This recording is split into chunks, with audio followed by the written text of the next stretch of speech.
সিরাজগঞ্জ পৌর শহরের সয়াগোবিন্দ ভাসানী রোড যুব সমাজের আয়োজনে প্রীতি ফুটবল ম্যাচ অনুষ্ঠিত হয়েছে। শুক্রবার বিকেলে কটন মিল মাঠে এ প্রীতি ফুটবল ম্যাচ অনুষ্ঠিত হয়। খেলায় সিনিয়র বনাম জুনিয়র প্রীতি ফুটবল ম্যাচে 1-0 গোলে জুনিয়র পরাজিত হয়। খেলাটি পৌর শহরের ৫ নং ওয়ার্ড বিএনপির সভাপতি মোহাম্মদ স্বপনের সভাপতিত্বে ও সদর উপজেলা যুবদলের সাধারণ সম্পাদক মোহাম্মদ তৌহিদ আলমের সঞ্চালনায় প্রধান অতিথি হিসেবে উপস্থিত ছিলেন কেন্দ্রীয় নির্বাহী কমিটির সদস্য ও জেলা বিএনপির সাধারণ সম্পাদক সাইদুর রহমান বাচ্চু।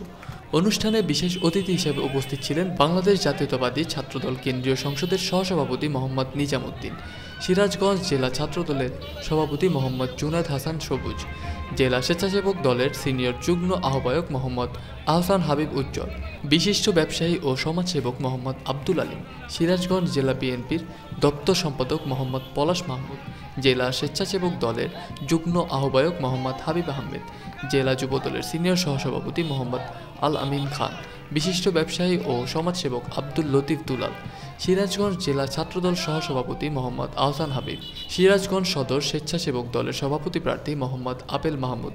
এ সময় অত্র এলাকার গণ্যমান্য ব্যক্তিবর্গ উপস্থিত থেকে খেলা উপভোগ করেন।